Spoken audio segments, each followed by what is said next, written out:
Hi, beautiful healers. Stephanie here with Tuesday Tips. So today I want to talk to you about frustration and how you can get out of your frustrated state. I want to talk to you about a story that I told recently, and I think that this very much mirrors what we talked about last month, the law of vibration and the law of correspondence.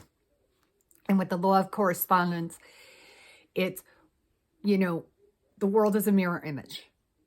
And I very strongly believe that our triggers show us where we need to heal.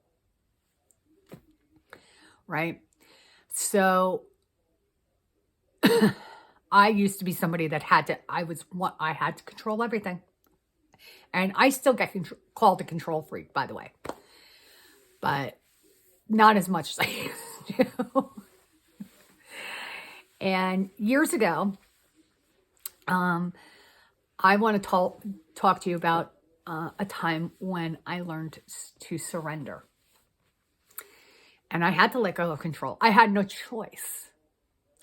So I used to commute into New York City for work. And I worked 9 to 5. And I'd leave at 5 o'clock. And I would commute in and out of Grand Central Terminal. And at this time in my life, I had been spending a lot of time with my friend's kids. My friend was separated from his wife, and I would babysit a lot. He had a 4-year-old son and a 1-year-old daughter. And there came a point in time where the 4-year-old son needed some medical attention. So his mom and dad were really focused in on taking him to doctors and things like that. And I would take care of his 1-year-old sister. But I was also very close with him too, the son, Andrew.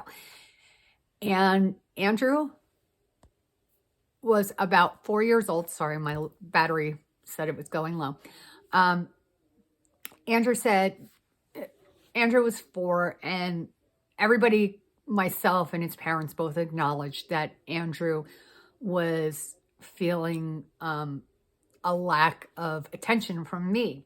So this one night, his father and I made a plan, and on this particular Wednesday night, which was his dad's night, because his mother lived like over an hour away from me, we decided that I was going to spend some quality time with Andrew. It would just be me and him. So that night I get to Grand Central Terminal. It's about 5:30, and the train would let me off at my station around 6:30, and it was probably another 15 to 20 minutes to their house. So, I would get there around 7-ish, and then I'd have about an hour to hang out with Andrew. Well, this particular night, I was on the little engine that could. So I get on the train, I settle in, and we pull away from the platform. Now, the first stop out of Grand Central Terminal is 125th Street. This is normally about a 10-minute ride under normal circumstances. However, this night, it took us over an hour.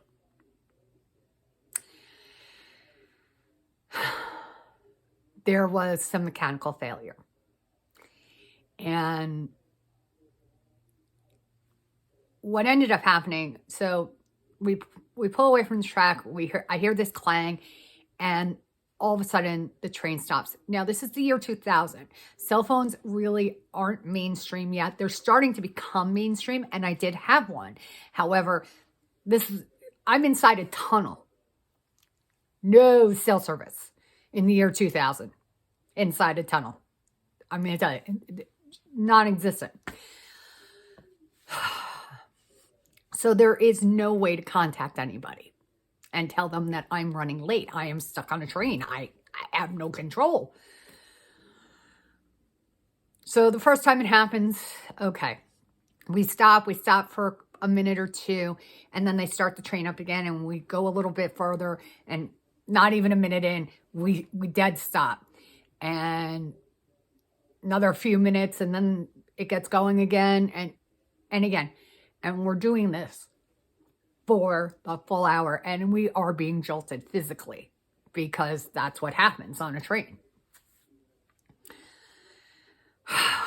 And then about 20 minutes into this, something switched in my brain, and I totally surrendered.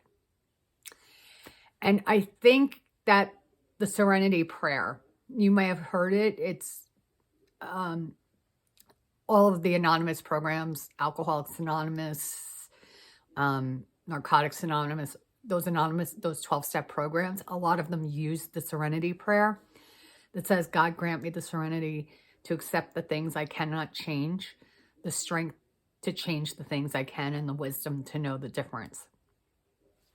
I think that prayer finally took hold and said, you're on this train. You can't go anywhere. You can't call anybody. Yes, there's a 4-year-old waiting up to hang out with you, to see you.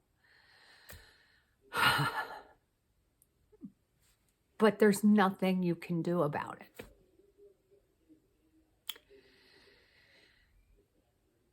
And it took hold. So,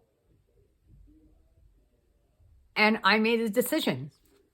I mean, I literally was like, I have the wisdom to know the difference. There is nothing I can change about the situation. And whatever time I get home tonight is the time I get home tonight. So, on the next run,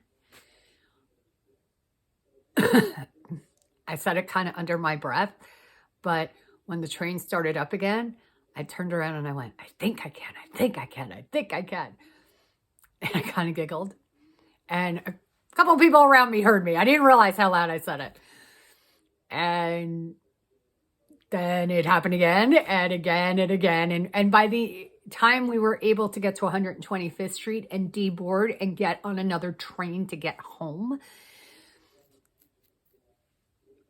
I think most of my car was laughing or lighthearted about the situation because they let go of the frustration. They let go of the pain that was just being created by our minds. So today, when my computer crashes, I'm supposed to be in a virtual summit, and Zoom is just not working. Now, in the situation when I was on the little train that could, I was literally on the little train that could, I had nowhere to go. Today, I had the foresight to get up and move because I knew I was getting frustrated. I knew it. And I knew that the solutions were not going to come to me while I was in that lower vibrational state. So I got up, I moved, I did things that were productive for me while I was letting my computer reboot, which seemed to take forever, but it's like, look, it's going to, whatever happens, happens. I know Mercury's not retrograde. I know, there's all these other reasons why things can happen. But I changed my vibration so that I don't stay in those lower level energies, and my world is mirroring back to me anger and frustration and all of that negativity. Because what's going to happen? That's going to feed into me, and then I'm going to feed into it, and it's going to feed into me, and I'm going to feed into it more, and nothing good is going to come of it. So when you're feeling those lower level vibrations, I want you to take a breath. Remember the Serenity Prayer. To accept the things you cannot change. Can't change the Zoom, kept crashing. Can't change that I was on the little engine that could. The strength and the courage to change the things that I can. All right. Well, I can make a joke out of the train, and I can lighten the mood in my car, in my train car. I can take a step away and reevaluate and think about what I can do that's going to be productive for me and help me reach my goals. And then change it so that your world mirrors back what you want to see. So, my lovely healers, that is my Tuesday tip. If you have a different way of dealing with your frustrations, I'd love to hear it. Leave me a comment below. And until next Tuesday, wishing you much success. Namaste.